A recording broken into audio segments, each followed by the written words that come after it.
Então, em relação a esses fatos envolvendo esses denunciados, a Procuradoria-Geral da República conclui, abre aspas, está clara a tentativa deliberada de minar o sistema democrático pelo uso da força inerente à estrutura policial do Estado, mediante ações de embaraço e intimidação de eleitores. Está nítido, continua a Procuradoria-Geral da República, que os denunciados pelo episódio anuíram à entrada da organização criminosa e atuaram para a consecução do seu propósito de desprezar o sistema democrático eleitoral e assegurar a permanência de Jair Bolsonaro à frente do governo, mesmo que em contrariedade à ordem constitucional. Ainda em relação aos demais denunciados, um ponto importante em relação ao núcleo 2, essa denúncia é o que se intitula o punhal verde-amarelo. A Procuradoria aponta também as ações da organização criminosa no campo informacional se viram acompanhadas de outra frente de operações que radicalizavam o embate. Em 9/11 de 2022, o grupo finalizava a formalização de plano para, entre aspas, neutralizar autoridades públicas centrais no sistema democrático. A estratégia de enfraquecer as instituições pelo discurso seguia-se a de, confiada no aval conquistado da opinião pública, agir materialmente com sequestros, prisões e mortes, com interferências físicas sobre os poderes. O plano foi identificado em dispositivo eletrônico vinculado a Mário Fernandes, à época secretário executivo da Secretaria-Geral da Presidência da República, com o nome Fox 2017. O texto do arquivo continha o título, entre aspas, Planejamento Punhal Verde-Amarelo, e tramava contra a liberdade e mesmo a vida do ministro do Supremo Tribunal Federal, Alexandre de Moraes, e dos candidatos eleitos Luiz Inácio Lula da Silva e Geraldo Alckmin Filho. O plano minuciava providências de reconhecimento operacional, prevendo o acompanhamento de locais de frequência e estadia do ministro Alexandre de Moraes, com observação de sua residência, trabalho e local de prática de esportes. Estipulava o monitoramento de seus itinerários, horários, agenda oficial e pessoal, além do efetivo que o acompanhava e dos veículos utilizados para seu deslocamento. As ações de reconhecimento eram previstas para ocorrer no Distrito Federal e em São Paulo. E aqui, presidente, se me permite aproveitar para esclarecer algo que já foi muitas vezes esclarecido, mas principalmente as denominadas milícias digitais continuam insistindo que eu sou o relator, o juiz e a vítima. É importante deixar muito claro que a denúncia aqui não se refere à tentativa de homicídio. Obviamente que se houvesse uma denúncia por tentativa de homicídio contra um magistrado do Supremo Tribunal Federal, esses fatos seriam apartados e seria distribuído para outro ministro do Supremo Tribunal Federal. Aqui, não. Aqui é atentado contra as instituições democráticas. E o atentado narrado pela Procuradoria-Geral da República a partir das investigações da Polícia Federal se dão no contexto de tentar obstruir as investigações já iniciadas há mais de 3 anos. Aqui é sempre bom repetir, sempre bom insistir, que investigado não escolhe o juiz. Não é o investigado que vai escolher qual o juiz que o julgará. Seria muito fácil para todos os investigados, a partir do momento que está sob a presidência do inquérito ou sob a presidência de uma ação penal, um determinado juiz ou um determinado ministro relator, passar a ameaçar esse relator, esse juiz, para retirá-lo do processo. Nós todos sabemos, e mesmo aqueles que repetem incessantemente essa ladainha, deveriam saber, e alguns sabem, que há um artigo expresso no Código de Processo Penal que diz que o réu, o investigado, o indiciado, não pode criar fatos supervenientes para provocar a suspeição ou provocar o impedimento do magistrado. Seria muito fácil, porque uma vez que ameaçasse um ministro, ele se daria por suspeito ou impedido, ameaçaria outro até chegar ao absurdo de nenhum dos ministros do Supremo Tribunal Federal poder analisar os fatos. Aqui não se está analisando nenhuma ameaça contra, uma ameaça específica à pessoa física Alexandre de Moraes, não se está analisando denúncia por tentativa de homicídio contra a pessoa física Alexandre de Moraes, mesmo que ministro. Aqui, o que se está analisando, uma série de fatos encadeados pela denúncia da Procuradoria-Geral da República contra a instituição democrática Poder Judiciário, contra os seus membros enquanto integrantes do Poder Judiciário. Exatamente por isso, repito, e fiz isso no relatório e depois, agora, iniciando a sessão da tarde, os crimes não são crimes, nenhum crime contra a vida, tentativa de homicídio, tentativa de abolição das instituições, o golpe de Estado, o crime de atentar contra as instituições, de tentar dar golpe de Estado, que é outra questão sempre importante, porque por que se pune o tentar dar golpe de Estado? Porque se quem tentou dar golpe de Estado conseguir o golpe de Estado, ele não vai se autopunir. Não existe na história do mundo quem deu um golpe de Estado e se autopune. Então, por isso que basta a tentativa. E danos qualificados, organização criminosa. Nenhuma imputação específica em relação à pessoa física desse relator. O que se vê pela imputação e acusação formulada pela Procuradoria-Geral da República é exatamente vários núcleos atuando, como narrei há pouco, também lendo a denúncia da Procuradoria-Geral da República, que passava as notícias, as chamadas fake news, as notícias fraudulentas para tentar convencer, e aqui já um grupo de atuação de execução. Ministro Alexandre, só um brevíssimo comentário, que esse esclarecimento é de enorme importância quanto à exclusão do homicídio, inclusive porque atos preparatórios de um crime podem ser atos de execução de outro, depende exatamente do itinerário.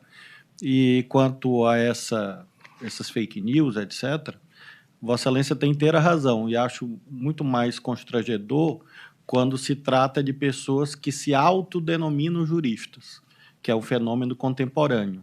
Eu tenho visto juristas. Aí, como eu não conheço, e sempre desconfio da minha própria ignorância, que é uma atitude importante, eu vou pesquisar. E aí o jurista que fez o comentário não tem um único livro publicado, não tem um único título acadêmico, nunca passou no concurso público, ele é jurista de internet. Então, acho que é mais grave quando vem esses comentários, e por isso essa observação de Vossa Excelência é muito importante. Vossa Excelência não está, neste caso, julgando crimes do qual foi vítima. É muito importante esse esclarecimento, até para colaborar para os verdadeiros juristas e para os juristas de internet. Ministro Flávio, às vezes, Vossa Excelência está levando jurista como se fosse o profissional do saber jurídico, que cria o saber jurídico. E, às vezes, jurista tem outras conotações. Por exemplo, quem pega dinheiro a juros ou empresta é jurista. Então, é preciso também levar com cuidado. As palavras em português são polissemânticas. Polissêmica, né? Exatamente, tem vários sentidos. E apenas para não deixar a Bíblia de fora, quem empresta dinheiro a juros comete um pecado, né? Segundo o Antigo Testamento. Vossa Excelência é candidato a Papa. Eu percebo uma certa... tendência. Voltando... Aqui, além desse monitoramento, o documento narra a denúncia. O documento criado por Mário Fernandes também previu os recursos necessários para a concretização da ação de neutralização das autoridades públicas. Inclusive, cita a denúncia, 6 telefones celulares descartáveis com chip da operadora TIM, que coincidiu exatamente com os equipamentos utilizados na operação de campo Copa 2022, na execução do Plano Punhal Verde-Amarelo. A mesma convergência foi observada na previsão sobre o quantitativo de pessoas necessárias para executar a ação. 6 indivíduos com formação em forças especiais. Os agora famosos kits pretos. Então, o que estava planejado, depois a Polícia Federal e a Procuradoria aponta, foi o que foi concretizado. O documento punha documento Punhal Verde e Amarelo, renomeado PLJ, foi impresso por Mário Fernandes no Palácio do Planalto no próprio dia 9/11/2022 e, posteriormente, levado ao Palácio da Alvorada, diz a Procuradoria, para tratativas com Jair Messias Bolsonaro. Na mesma hora, Mauro Cid também se encontrava no local.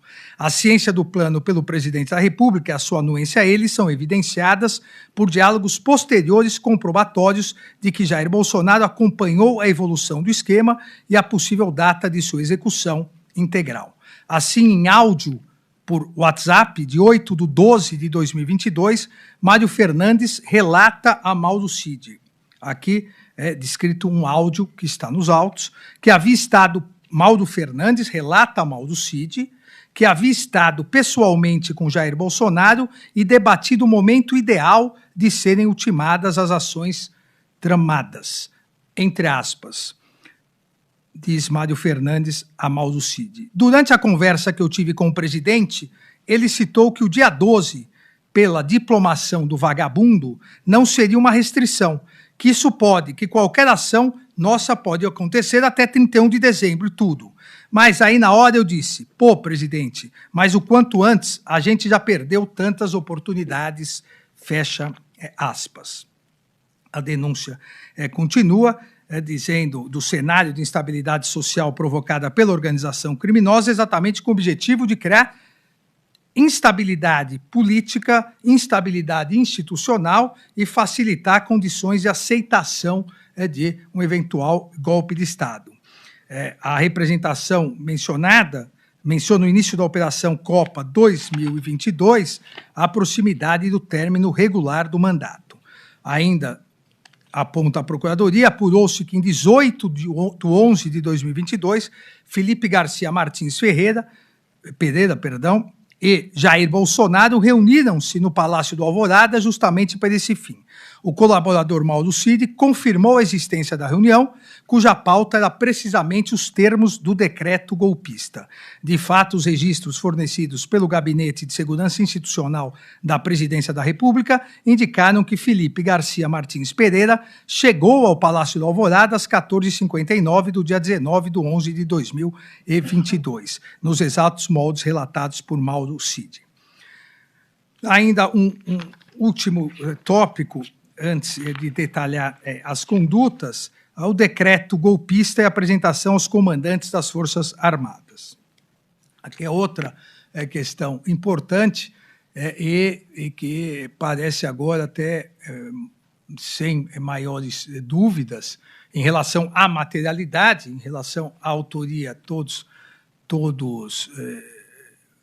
vamos nos debruçar durante a instrução processual penal, uma vez que o próprio, hoje já réu, o denunciado e réu Jair Messias Bolsonaro, logo após o recebimento da denúncia por essa turma, em entrevista coletiva, disse que realmente recebeu a minuta do golpe, manuseou a minuta do golpe, analisou porque estaria pretendendo ou iria pensar sobre um estado, decretação de estado de sítio ou estado de defesa. Mas o que importa é que não há mais dúvida de que essa minuta que a Procuradoria imputa como minuta do golpe e foi apreendida nos autos, ela passou de mão em mão, chegando inclusive ao presidente da República. No dia 6/12... Consulta o eminente relator. Eminente ministro, Vossa Excelência muito bem disse há instantes atrás sobre a questão da materialidade como requisito inicial para apurar e os indícios. Mas com relação à minuta que Vossa Excelência faz a referência agora, salvo se nós passamos batido de toda a análise que fizemos do processo ao longo de todo esse tempo, em qual parte do processo está essa minuta do golpe? Nós vamos chegar lá. Ela não está... Aguarde a do Mauro Cid. Nós vamos chegar lá. Não. Tá? Ok, só para deixar claro. Obrigado, senhor presidente. No dia 6/12/2022, o colaborador Mauro Cid confirmou que Jair Messias Bolsonaro recebeu de Felipe Garcia Martins a minuta de decreto que detalhava diversos considerandos. fundamentos os atos a serem implementados, apontando supostas interferências do Poder Judiciário no Poder Executivo e decretando no final a realização de novas eleições. Impunha também a prisão de autoridades, entre elas os ministros do Supremo Tribunal Federal, Alexandre de Moraes e Gilmar Mendes, e o presidente do Senado, Rodrigo Pacheco. De acordo com o colaborador, Jair Bolsonaro fez adiante ajustes na minuta, submetendo à prisão apenas o ministro Alexandre de Moraes e se limitando à realização de novas eleições presidenciais. Com o decreto concluído, Jair Bolsonaro iniciou a fase de reuniões com os militares de alta patente. E aqui também descreve a denúncia, outra prova importante que leva aos indícios suficientes de autoria para o recebimento da denúncia, a descrição do colaborador sobre a reunião com os comandantes das forças e o depoimento dos comandantes das forças. No dia 7/12, o decreto foi apresentado pela primeira vez a integrantes de alto escalão do governo federal. As informações prestadas pelo colaborador Mauro Cid indicam que a primeira versão do documento foi submetida à apreciação de representantes das Forças Armadas em reunião realizada no Palácio do Alvorada na manhã de 7/12 de 2022. Na ocasião, diz a Procuradoria-Geral da República, Jair Bolsonaro, com auxílio de Felipe Garcia Martins Pereira, apresentou a minuta ao general Freire Gomes, ao almirante de esquadra Almir Garnier Santos e ao general e ministro da Defesa Paulo Sérgio Nogueira de Oliveira. A dinâmica disso foi apresentada pelo delator Mauro Cid. Os dados obtidos depois com o registro de entrada e saída no portão principal do Palácio do Alvorada mostram que, no dia 7/12, o general Paulo Sérgio Nogueira chegou ao Palácio às 8h25, seguido por Felipe Garcia Martins Pereira, seguido por general Freire Gomes e o almirante de esquadra Almir Garnier, que esses chegaram juntos às 8h34. Mauro Cid já se encontrava no local desde as 7h11. Então, aqui aponta a Procuradoria-Geral da República que as informações dadas pelo delator são confirmadas, houve a reunião a partir disso, também apresenta os depoimentos. Um dos depoimentos do general Freire Gomes, então, comandante do Exército, confirma a realização da reunião no dia 7/12, relata ter sido Jair Messias Bolsonaro quem o convocou, por intermédio do ministro de Defesa Paulo Sérgio Nogueira de Oliveira, confirma a presença de Mauro Cid, indicada nos registros de entrada e saída fornecidos pelo GSI. Segundo o general Felipe Garcia Martins Pereira, ficou encarregado da leitura do decreto, expondo os fundamentos técnicos, entre aspas, aqui da minuta. A realização da reunião de 7/12 também foi confirmada pelos dados armazenados no serviço de nuvem pertencente ao general Mário Fernandes, que também é importante, é mais um fato corroborador da delação. O eminente presidente, ministro Zanin, bem lembrou, antes do nosso intervalo, que a legislação foi aprimorada. A legislação não permitia que ninguém pudesse ser condenado somente com base em colaboração. A partir de decisões desse Supremo Tribunal Federal, é importante que se coloque em defesa do devido processo legal, da ampla defesa, o Supremo Tribunal Federal começou a entender que nem a denúncia poderia ser recebida somente com base na colaboração, sem elementos razoáveis de confirmação. A legislação foi alterada e hoje nem a denúncia, corretamente, diga-se de passagem, nem a denúncia pode ser recebida com base só na colaboração, porque é sempre bom relembrar o que já relembrou o nosso presidente: o colaborador é um interessado.